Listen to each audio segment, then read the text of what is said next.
everyone, welcome back to the channel, your number one source for income-oriented investing. And today, I will unveil my grandparents' investments to you. So my grandmother, my grandfather, like you see on the spreadsheet, I put nonna and nonno, which is grandmother and grandfather in Italian. I've been managing their investments and their accounts for, to be honest with you, I don't really know exactly how long, but I would say this portfolio, or I've been doing it for about 2 years, maybe less than that. I can't really recall when, but the point of me unveiling this is really to give you some ideas, maybe to give you some inspiration. I know many of you through email and contact, you're trying to convince your parents, your more elderly parents or siblings or whatever to get into PII. So maybe this could be some motivation, I'll give you some ideas. So let me go through it real quick here. I opted to go a really simple route, do something very, very simple. So both their TFSAs, which are maxed out, I just did the easy, simple thing, went with HYLD, and it's on drip.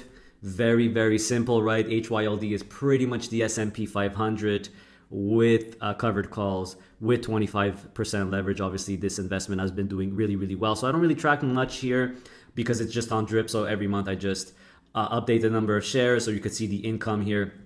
Over $1,100 tax-free each is being generated, just being reinvested every single month.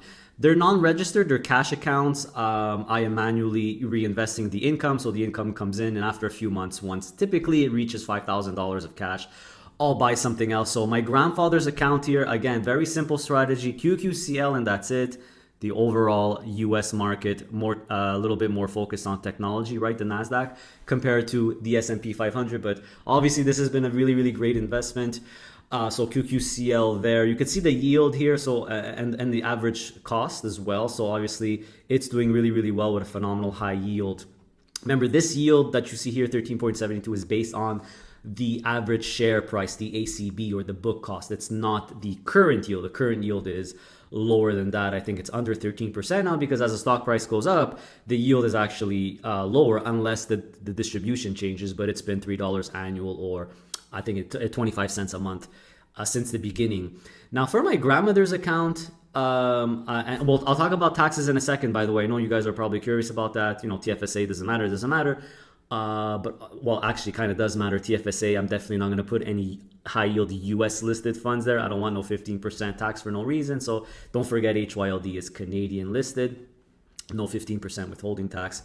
Well, there kind of is a little bit, but it's all handled within the fund. It's handled within HYLD, so you don't see that. So my grandmother's cash account, the primary position here is USCL, which is basically identical tomato to HYLD, S&P 500. Cover calls, 25% leverage, slightly different cover call strategy. As far as I could tell, as far as I could see, they write a little bit more covered calls. So you're limiting your upside a little bit more than HYLD, but you're getting a little bit more downside protection, right? More call premiums. And it's about 65% in USCL. That's probably going to be the main position here just going forward. Why not? It's very simple, very easy, very safe. It's diversified. But I did put a little bit of bank in ENCL. You see here about 35K in bank, 20K in ENCL. So the reasoning was simple. I wanted to put a little bit of Canada in here, a little bit of bank in ENCL, just to give a little bit higher yield. You see the yields here. But this is a cash account, and bank in ENCL will give about 15 to 20% of the distributions of bank in ENCL will be eligible dividends, which is actually very, very good if you're in a low tax bracket like my parents. So I'll discuss that in a second here. So, I mean, very simple accounts, right? I wanted to keep it simple, keep it easy, keep it mostly diversified.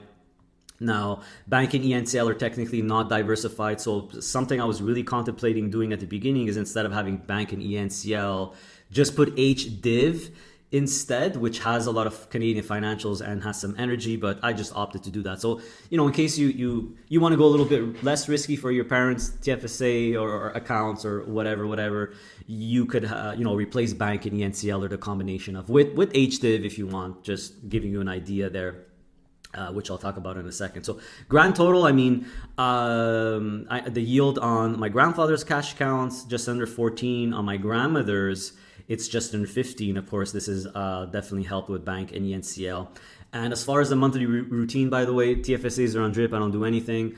And the cash accounts, I'll reinvest the cash once it typically reaches at least $3,000, but typically wait till it reaches $5,000. So I'll go in every 2 or 3 or 4 months, and I'll just redeploy the cash into whatever I see fit. But obviously my grandfather, it's going into QQCL, and my grandmother, it's probably most of it's going to go in USCL, because I always want to make that as the primary position. So grand total here, so they're making a little over $5,000 Canadian every single month. My grandparents are very happy about it. They're in shock whenever I tell them. They don't understand. I mean, these are people who have been putting their money in GICs for decades, so they just can't believe they're getting this kind of return. And the numbers speak for themselves. So total investment amount of money that they actually put into these accounts in the TFSAs and the cash accounts combined is $378. The total value of their account now, remember, nothing's coming out of these accounts. Remember that nothing is coming out. Is I think it's $482,000 now, but let's say 41. So they're actually up over $100,000 now, and you have the percentage wise 27%. So when it comes to taxes, I know that's very important. By the way, here this is HDIV, right? So I just wanted to show you this because HDIV is a little more Canadian focused. It does have US. It's a very unique fund, which I really like, but you see it has HFIN, it has HMAX, big chunk in Canadian financials. It has a big chunk in Canadian utilities, but it also has technology. And here's the energy, nice chunk in energy. It's got some gold producers, and it has some healthcare as well, and a tiny bit of REIT. So that's just what I was telling you, that in case you think bank and ENCL is too risky because they are sector specific. Still very, very high quality stocks, right? Top 10 Canadian financials. You got the 6 banks, Manulife, Sun Life, Great West Life, and Power Corp. And then you have ENCL. You got the 4 pipelines, Enbridge, Pembina, Keyera, TRP, and the top oil and gas producers, right? Cenovus, Suncor, Canadian Natural, MEG, Energy, etc., right? So you could always go with HDIV in case, but obviously you're going to get less yield with that. When it comes to taxes, so my grandparents live in Quebec, unfortunately. So, and they're definitely in the lowest tax bracket here. So you could actually see that, most of these ETFs here that primarily give capital gains in ROC, mostly ROC over capital gains. If it's a bad year, a little bit more capital gains. If it's a good year, bank and ENCL, about 15 to 20% in eligible dividends, the rest in capital gains in ROC. So they're, on their capital gains, they have to pay, it's a low tax bracket. It's only 13%. It's not that much.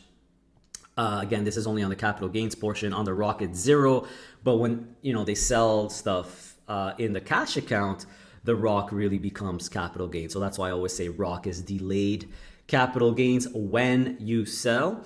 And when it comes to Canadian eligible dividends, they're only paying 3.15%. So this is why I decided to add a little bit of bank and ENCL here, get some eligible dividends, barely pay taxes on it. Either way, though, a lot of, one mistake I find Canadians do is in their cash accounts, they're really just going to put things like Canadian stuff that gives you eligible dividends, because yes, you do get a better tax treatment, but especially in the lower brackets. Once you're in the higher brackets, the tax treatment becomes practically the same. You see here in Quebec, if you're making more than $103,000, you're actually better off with capital gains instead of eligible dividends. And you see at 55 to 103, it's actually very close. And only really eligible dividends for Canadians in cash accounts really is most beneficial when you're in the lowest tax bracket. So even more so in Ontario, because in Ontario, you actually don't pay tax at all on Canadian eligible dividends. It's even negative if you're making less or declaring less than $55,000. So eligible dividends, really, really fantastic. You're paying no tax.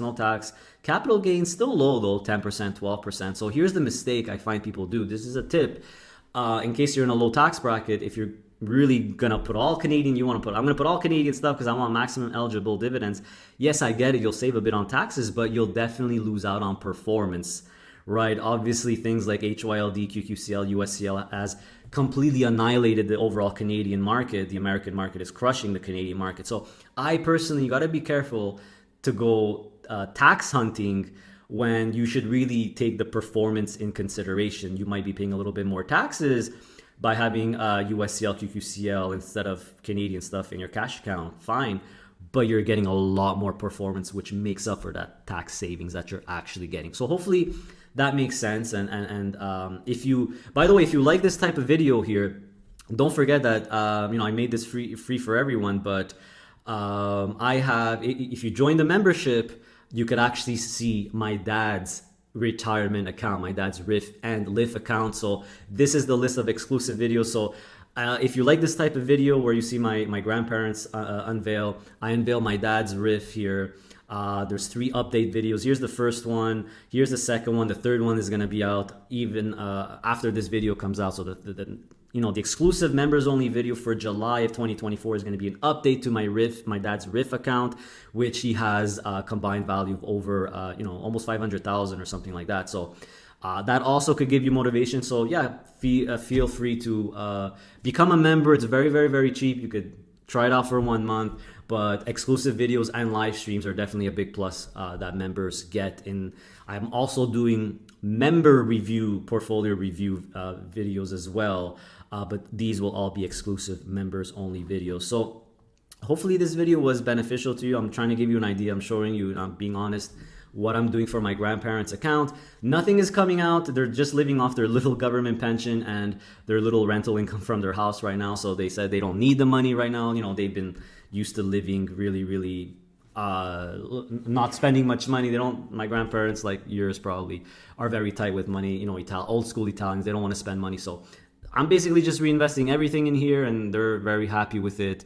And again, if you want to check out my dad's RIF account and other members' portfolios where I review them, you could become a member and you'll have access to all of these exclusive videos. I just want to leave off that in case you want to put something a little bit more safer. If your parents are really, really worried, or you want to put something safer, I would say consider the SPLT ETF from Brompton. This is, to me, I typically say it's a great GIC or cash account, cash savings account alternative. You'll get a nice yield of 6%, very, very tax efficient as well. Some eligible dividends, capital gains and ROC as well. So very, very tax efficient, not interest income. So it's taxed much, much better, as you could see here, right? Interest income or other income is taxed the worst. Capital gains is always taxed 50% better. So this is a great option. You get 6% yield. You could throw in some SPLT for really hardcore safety. This is just an index fund that has all the preferred split share funds in Canada. I repeat, it's the preferred, not the Class A. So they're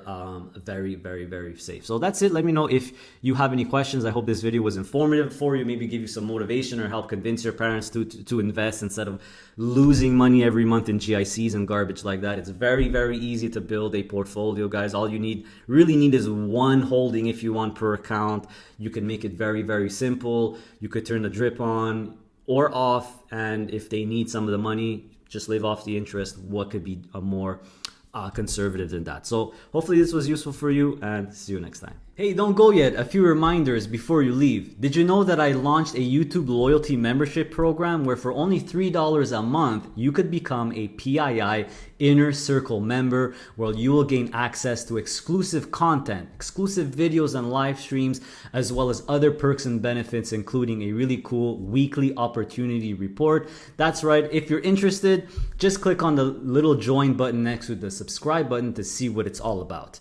Also, make sure to follow me on Blossom and download Blossom. It's a social investing app, which is really cool. You could share your portfolio, follow other people's portfolios, including my own. My username is Adrian_PII. So download it with the referral link below. Not only is it free, but you could actually earn cash by taking these really small, quick 1-minute courses. Really awesome. It's a no-brainer. Also, make sure to visit our website, passiveincomeinvesting.ca. That's where you could book a one-on-one private coaching session with yours truly, with myself, where you could ask me all the questions you want. All the information and booking information is on the website. Make sure to check out that video on the homepage there to see how to book a one-on-one properly. Also on my website, you could purchase my digital product, which I'm very proud of, the ultimate DIY investing package. This is a reference tool or a companion tool that will help you build your own portfolio. So it has lists of funds, it has sample portfolios, and it covers both the Canadian and U.S. stock markets. And the good news is you'll only ever have to buy it once because it comes with free lifetime updates. And my plan is really to update the version every single year. So make sure to pick it up. Also, I have Questrade and PASSIV referral links below. So Questrade is the broker that I personally use, and PASSIV is the broker companion tool or assistant that I use. Really cool program, really cool software. So I have referral links for both of those. Questrade, $50 of free trades. And PASSIV, I have half off for the elite membership. If you're interested in the elite membership, and even if you want to start out with the free membership and upgrade to the elite afterwards, use my referral code so you could still get that 50% off. And don't forget that the elite membership of PASSIV is 100% free if you use Questrade. For social media, we have a very successful and big Facebook group, private Facebook group with over 14,000 members where we all try to help each other out. So make sure to join that group. Information is below. We also have Instagram where you could follow us or more personal stuff when it comes to our life here in Panama. And there's LinkedIn as well. So as usual, everyone, how do I leave you? Continue to stay safe, stay healthy, and of course, stay passive. See you next time.